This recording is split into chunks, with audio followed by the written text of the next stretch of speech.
Hello and welcome to My Emotional Armor, the podcast where we discuss the effects of covert narcissistic parenting. I am your host, Cindy Koo, a survivor and robot warrior here to share the ways emotional armor can help you heal, stay safe, and regain your sense of self. Hello and Happy New Year, everyone.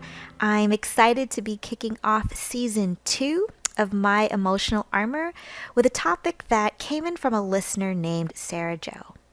She wrote in asking about how triangulation appears in a covert narcissistic family system. And I'm so glad that she messaged me about this because the drama triangle is one of the first terms that my therapist presented to me while working through issues with my own CMP. When she told me about this, it was seriously eye-opening because I'd never heard of it before. So for those of you that aren't familiar with the drama triangle, it is a concept created by a psychiatrist named Stephen Karpman. So sometimes you're going to see this referred to as the Karpman Drama Triangle. It's basically an explanation of what is going on during toxic interactions, such as with your CMP. Now, the way it works is that there are 3 roles within the triangle: the victim, the rescuer, and the persecutor. Most times, each person has a predominant role or starting gate, but during a given interaction, it is very common for people to play all 3 roles. Now, typically, in a covert narcissistic family dynamic, with the parent being the narcissist, he or she starts out as the victim. Remember, this is their go-to plight. Everything happens to them. Their misery or state of being is a result of another person or circumstance. The child typically falls into the role of rescuer. They swoop in and try to alleviate their parents' suffering by doing things their CMP can fully do themselves. And for those of you that know a little bit about family roles, this is likely to be the golden child, enabler, surrogate parent, or literally hero child. In other toxic family systems, the hero child may be the one that made good grades, went to an Ivy League school, or has a great job. But in a covert narcissistic family, this is most often the one who listens to mom or dad's sob stories and rushes in to make things better because life has been so unfair to them. This type of enabling behavior is highly prized to a covert narcissistic parent. And in some cases, this may also be the mascot child, which is the one who's relied on to cheer up the victim by way of comic relief.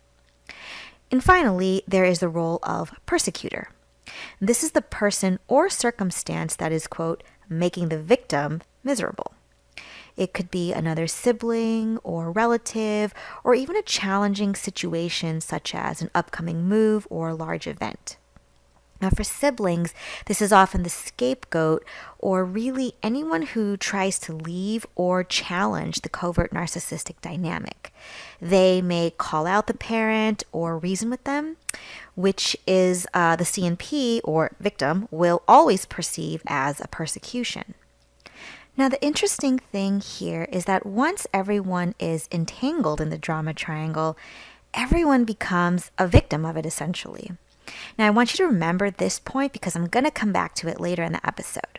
But for now, the best way to illustrate this is by giving a couple of examples. So let's say there's an adult child. We'll call him Craig. And he has a covert narcissistic father. Craig wants to pursue a career that takes him to California where he meets his wife. Totally normal. Nothing wrong here, right? Children are expected to grow up and live their own lives, which, yes, sometimes means moving away. The CMP, though, feels personally abandoned. They feel resentful and jilted. After all I did for Craig, he just ups and leaves his own family. Now, it's not abnormal for a parent to miss their child or feel sad not seeing them every day. A mature parent might call up Craig and say, "Hey son, I really miss you and I'd love to see you. Do you think you'll be able to visit sometime next month?" What typically happens with a CMP, though, is one of 2 things. They will call Craig and passively aggressively lay a guilt trip on him, They may say something like, "Wow, California, that must be nice and exciting. I don't go anywhere anymore since you left. There's nothing to do here." Instead of addressing his son directly, the CNP has chosen to triangulate here. He's purposefully placed himself in the role of victim instead of expressing his feelings and making a request like an emotionally mature person. At this point, Craig will step into either the role of rescuer or persecutor. As a rescuer, he would feel obligated to alleviate his father's boredom and get on the next flight out to see him. And if you didn't catch that, the location and lack of things to do is the persecutor in this triangle. It's making the parent bored, which is essentially the way a child would act. As an adult, you can feel bored, obviously, but it's then your responsibility to fill your life and find things to do. This is going to happen over and over again until at some point, Craig is going to get fed up and step into the role of persecutor. You can only rescue another person so many times before you reach the end of your rope. So as the persecutor, Craig might say, "You know what, Dad? I can't keep flying out every month. It's getting expensive, and I think you make a lot of excuses for why you can't find hobbies. You need to start getting out there and living your own life." And Craig's narcissistic father will definitely perceive this as an attack and may even lash back, saying that Craig's always been selfish. Now the father is the persecutor. Craig may then feel bad and appease his dad by flying out to see him again when he can't really afford it, and boom, he's back to being the rescuer. And this can play out other ways too, involving siblings. Let's take that same situation. So again, instead of addressing Craig directly, the covert narcissistic father may lament to Craig's brother, Joe, let's call him. The CNP makes Craig the scapegoat, telling Joe how Craig just left the family, doesn't share in their values, adopted this big city California life, and doesn't know where he came from. "I raised you two boys, and this is how he repays me." Now let's say Joe was the golden or hero child, the one who stuck around with Dad, maybe gave up his own dreams. Joe then steps into the role of rescuer and agrees with his father because he knows his dad needs that validation. And furthermore, he encourages Craig's role as a scapegoat and now may blame him for whatever else is wrong because it would be easier if both of us brothers were here. So Craig is now the persecutor, and he wasn't technically in the conversation. This is an example of how triangulation occurs in a covert narcissistic family dynamic. It's a mess, right? We can take it even one step further. Let's say that Joe and the father confront Craig. What can happen is that the two children will bond together to take on the role of rescuer because a lot of times that's what they've been used to their whole lives, paying attention to the CNP. What does the CNP need? Is this going to upset him? Is this going to make him sad or mad? And then if you can believe it, even after the two sons coddle him, the father knows on some level that his sons caved under duress and obligation. So in order to regain their camaraderie, he may triangulate again by blaming Craig's wife, for example. The CNP may say, "You know, Craig's wife is different than us. She always has been. Whatever she says goes, and Craig is just forced to go along with it. I'm glad he agreed to come visit and get away from her for a while." He's now placed his son in the role of victim and his wife in the role of persecutor and himself as the rescuer. Okay, I know that was a lot, so thank you for sticking with me. But I hope through those examples you can see just how convoluted and insidious this triangle is. At the heart of it, the CNP is simply ill-equipped at managing their emotions. They are not able to say, "I feel this, could you do this?" and then be okay if you say no. They've spent so long denying their own shame and covering it up with this exaggerated display of martyrdom that they can't identify their own feelings anymore. When they feel that shame or embarrassment, instead of questioning it and facing it, they need to make themselves the victim because in their minds, if I'm the victim, then I didn't do anything wrong. But it's a dysfunctional cycle. By never owning up to their fault and mistakes genuinely, they can never grow. So CMPs are always stuck at this emotional maturity level of, I'm ashamed, so I'm either going to lash out and persecute, play the victim, or say that I need to rescue the lost child or scapegoat in the family. And then because they can't acknowledge their true emotions, they've never acknowledged yours, which is why you felt invalidated for much of your childhood. This also leads into why they can't take your no for an answer. As I said in a previous episode, a CNP is adept at a sacrifice and complain cycle. Instead of setting boundaries, they feel resentment, which means they don't take kindly when you try and set a boundary. They expect you to follow the same dysfunctional cycle that they have. So going back to the drama triangle, why is it important and how do you get out of it? It's important because hopefully now you can see the patterns and who is playing what role. When you can apply this sort of diagram to it, there's an added level of logic and explanation there. This sort of separates the intense emotions you may be feeling while in the triangle, which also clouds your clarity and critical thinking. It's totally natural. When you're highly emotional, it's just hard to think clearly. Most people are like that. So when you can start to add labels, this gives you practice in using critical thinking in an intense situation. And if you're anything like me, you'll start to see the drama triangle in more and more interactions with your CNP and possibly with other people too. All right, so how do you get out? Now, I have some unpopular opinions on this. There are a lot of things written about what roles to take on instead of victim, rescuer, and persecutor. Most articles and videos will say that the antidote, if you will, to the drama triangle is the empowerment triangle. In the empowerment triangle, everyone takes on different roles. So the rescuer would instead become the coach, whose job it is to ask the victim, likely the CMP, clarifying questions to empower and support them. You would ask things like, well, what are some hobbies or interests that you have? Have you tried going to meetup.com? And I'm using the same example we referred to earlier with the bored father. And the hope here is that this would facilitate some sort of action in the victim. I disagree with this though.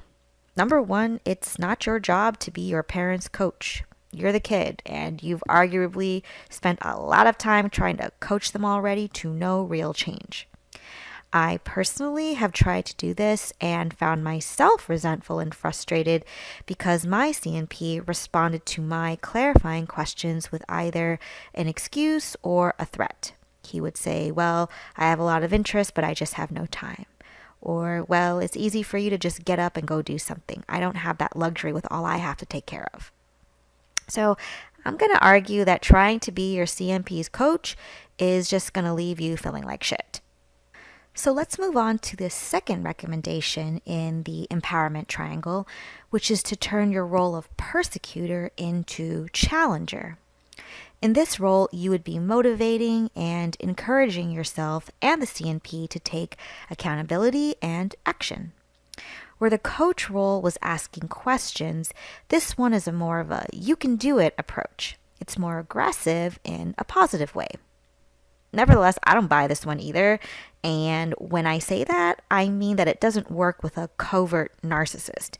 I am not saying that the empowerment triangle is trash. No, certainly not.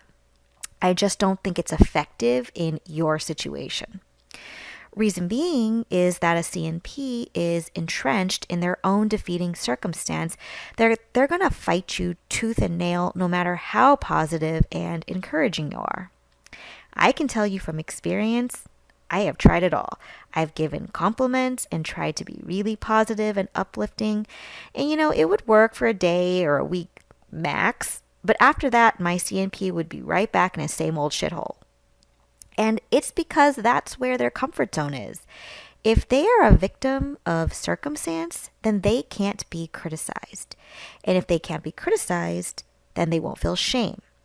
At least this is how the real plays in their head. What they miss is that when you stay in your comfort zone and avoid criticism, you never evolve. And that is the crux of what's up with a covert narcissist. They are very emotionally immature. Somewhere in their own childhood, a deep shame was probably activated. It could have been due to their own parent, bullying, or another sort of trauma. Whatever it was, though, left a scar that they will spend their life not healing because they're too afraid to look at it. So, going back to the empowerment triangle, the one aspect that I do agree with is that the role of victim changes to the role of creator.